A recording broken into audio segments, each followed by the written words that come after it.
All right, so we have this definition. When a factor x minus a appears more than once, that means there is a repeated solution of x equals a. When a factor x minus a is raised to an odd power, the graph of f crosses the x-axis at x equals a. When a factor of x minus a is raised to an even power, the graph touches but does not cross the axis at x equals a. Let's look at what that really means. So here's our function. Let's say it's y equals x minus 4 squared times x plus 1 cubed. You don't need to graph this on your own graphing calculator, but I'm just going to put it in here so I can show you something. So here's my calculator. I'm putting this in here because I want you to see what happens on this graph. So first, before I even show you the graph, I want you to think about what the zeros are. So what would make this function equal 0? 4. X equals 4 would be a 0, right? And x equals what?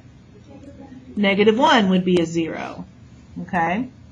Those are what cause us to get zeros. Now, the question is, how does the fact that this is squared affect the graph? How does the fact that this is cubed affect the graph?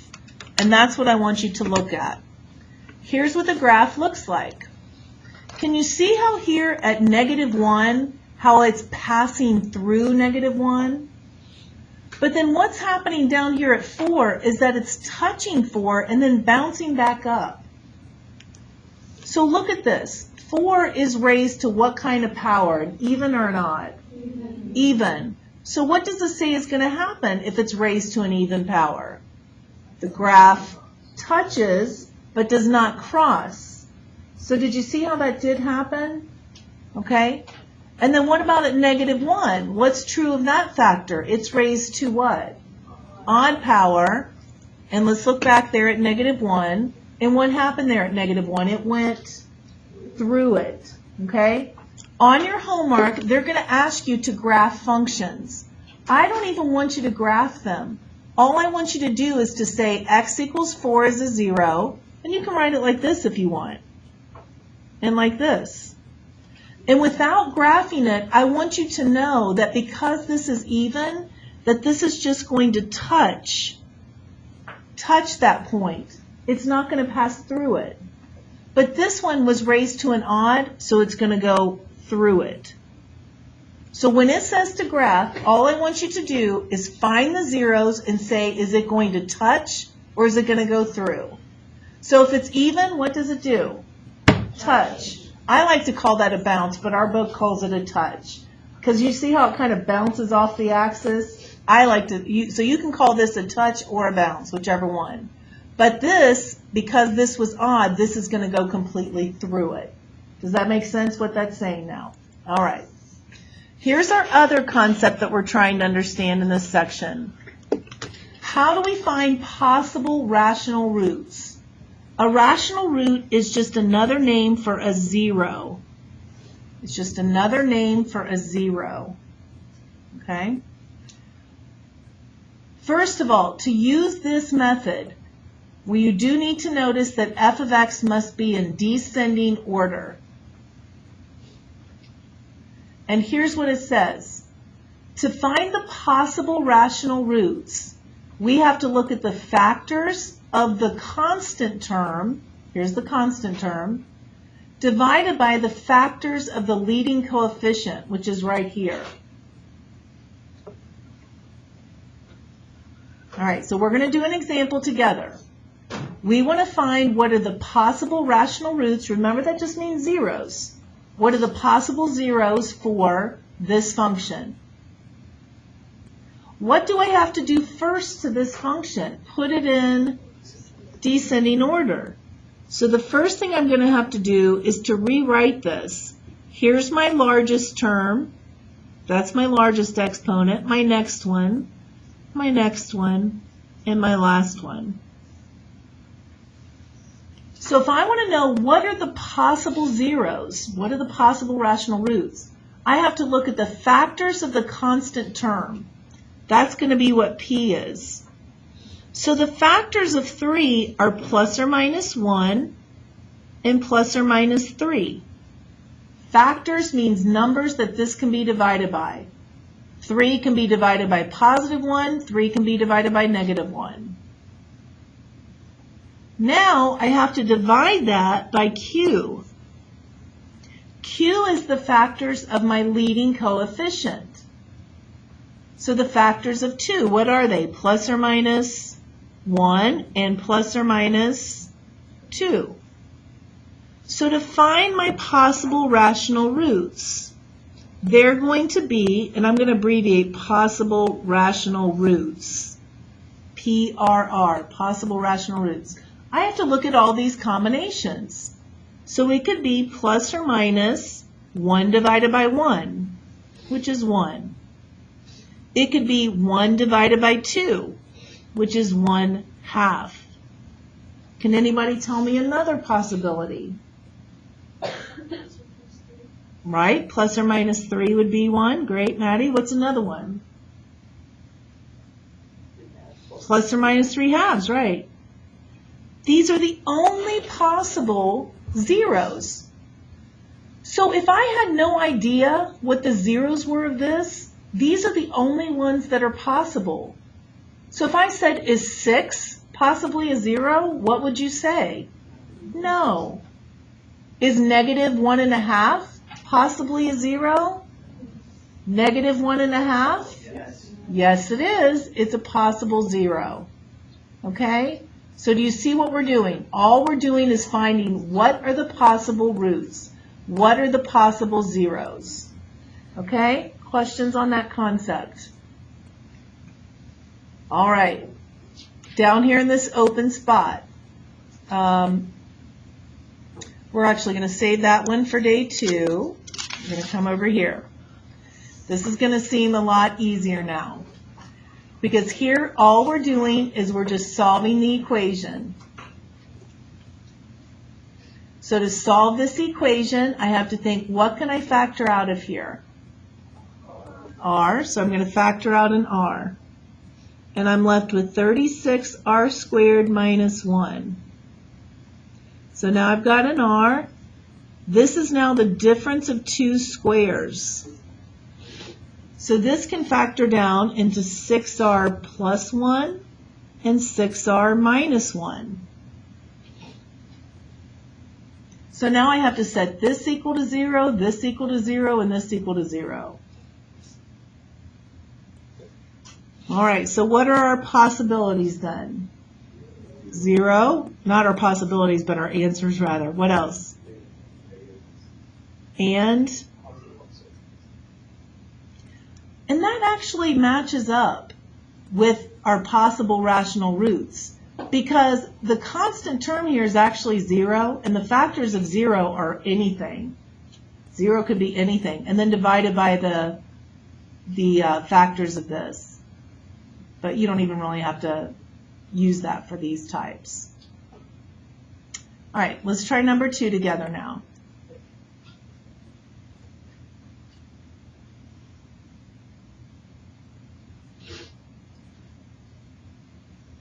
Oops, it should be plus 80x squared, then plus 60x.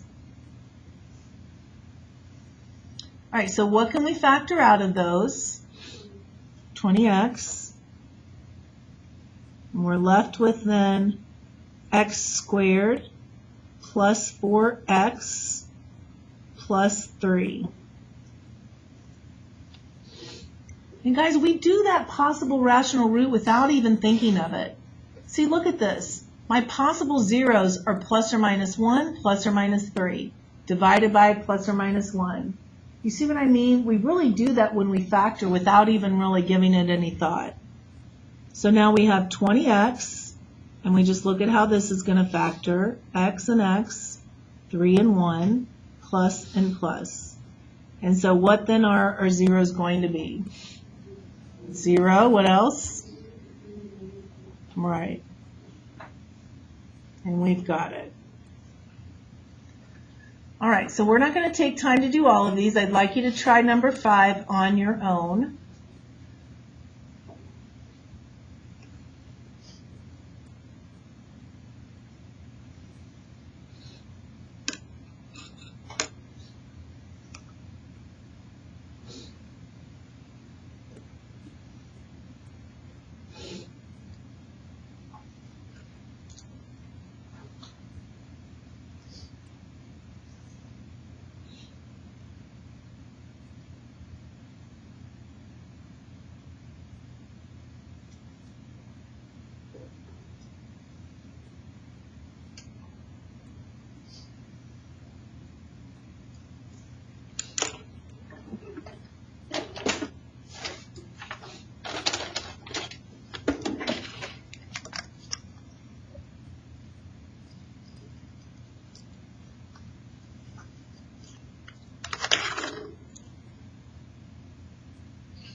How'd you do? Did you get it right? All right, good. Any questions? All right, let's go down to the last part here.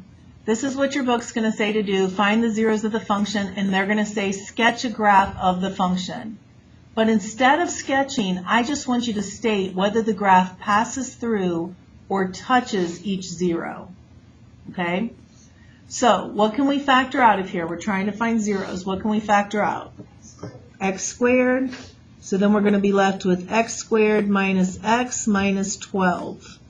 Can somebody factor that down further? That's going to be x squared times what? Good. And so then our actual zeros are going to be x equals what? 0, x equals 4, and x equals, and then all I want you to do is to tell whether it touches or goes through. So what about for the 0? Based on what we said earlier, is it going to touch or go through? Touch. Or bounce if you prefer. What about at 4? It's going to go through because it's odd. The exponent's odd. It's 1. Negative 3. See, it's not our answer. I think some of you said touch because you're thinking, oh, 4 is even. But it's not the answer. It's the exponent of the factor. So the exponent of these factors is 1, so it would go through. And then you could even check that on your calculator if you wanted to. All right. So last thing, guys, I just want you to try number 9 on your own. I'll be working it up here, but try it on your own. And just tell whether it touches or passes through.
Okay?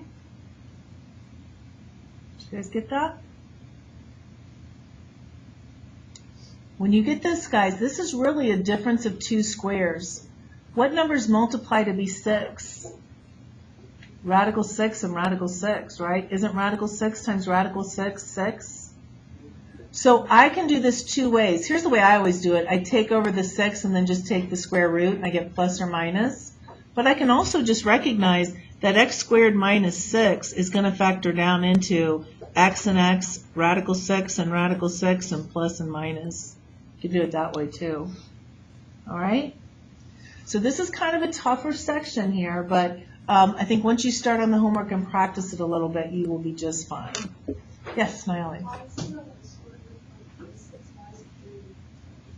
Why is it through? Because I look at the power, and because it factors like this, it's really just to the first and to the first, and those are odd numbers. One are odd. One is both odd in both of those cases, so it's through. Okay. Anybody else questions? All right. Let's stop there.